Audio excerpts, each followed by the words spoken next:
আইন না জানা কোনো অজুহাত হতে পারে না। তাদেরকে অবশ্যই এই ট্রাফিক সিগন্যাল মান্য করেই গাড়ি চালাতে হবে। সিগন্যাল লাইট যদি কেউ ভায়োলেট করেন সেক্ষেত্রে তাদের বিরুদ্ধে মামলা রুজু করা হবে। যারা দেশের নাগরিক তাদের সকলকেই আইন জানতে হবে এবং যানবাহন চলাচলের সাথে যারা জড়িত, যিনি একটি গাড়ি ক্রয় করেছেন বা যিনি একটি গাড়ি চালাবেন, সকলকেই কিন্তু এই আইনের বই তো অ্যাভেলেবল এবং আপনি দেখবেন যে এটি ওয়েবসাইটেও দেওয়া আছে।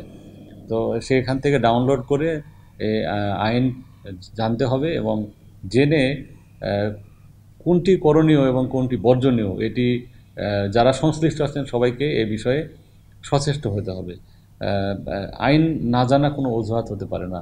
আইন জেনে রাস্তায় গাড়ি চালাতে হবে এবং যে সড়ক পরিবহন আইনের যে বিধান এটি মেনে চললে যানবাহনের চলাচলের ক্ষেত্রে শৃঙ্খলা আসবে, সড়কে শৃঙ্খলা আসবে এবং মানুষের জীবন নিরাপদ হবে। সর্বোপরি যে কথাটি যে মানুষের জীবনকে নিরাপদ করতে অবশ্যই সড়কে চলাচলের যে নিয়মকানুন আইন অনুযায়ী সেটি কিন্তু তাদের জানতে হবে। ওয়ালটন এখন দেশের সীমানা পেরিয়ে পৌঁছে গিয়েছে 50টিরও বেশি দেশে। ওয়ালটন, ঘরে ঘরে, বিশ্বজুড়ে। কিছু কিছু ইন্টারসেকশনে সিগন্যাল লাইট ইনস্টল করা হয়েছে এবং এটি আমাদের সিটি কর্পোরেশনের তত্ত্বাবধানে এটি আমাদের যে বুয়েটের আমাদের লোকাল প্রযুক্তিতে এটি ডেভেলপ করা এবং ডিএমপি ট্রাফিক, বুয়েট এবং সিটি কর্পোরেশন সম্মিলিতভাবে এই প্রজেক্ট বাস্তবায়নের জন্য কাজ করছে। সিগন্যাল লাইটের যেই কার্যক্রম সেটি পরীক্ষামূলকভাবে শুরু হয়েছে। এটি কিন্তু চূড়ান্তভাবে এখনও উদ্বোধন করা হয়নি।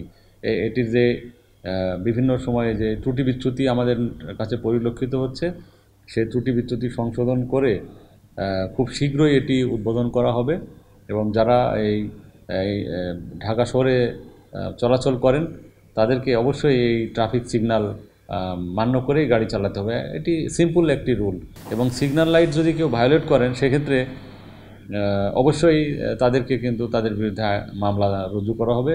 আমাদের যে ভিডিও ক্যামেরা সেখানে থাকবে এবং কোন গাড়ি এই সিগন্যাল অমান্য করছেন সেটি এই ভিডিও ক্যামেরায় ধরা পড়বে এবং আমরা সেই সকল যানবাহনের বিরুদ্ধে আমরা সড়ক পরিবহন আইনে এই সিগন্যাল লাইট অমান্য করার যে বিধান আছে সেই বিধান অনুযায়ী আমরা মামলা রুজু করব।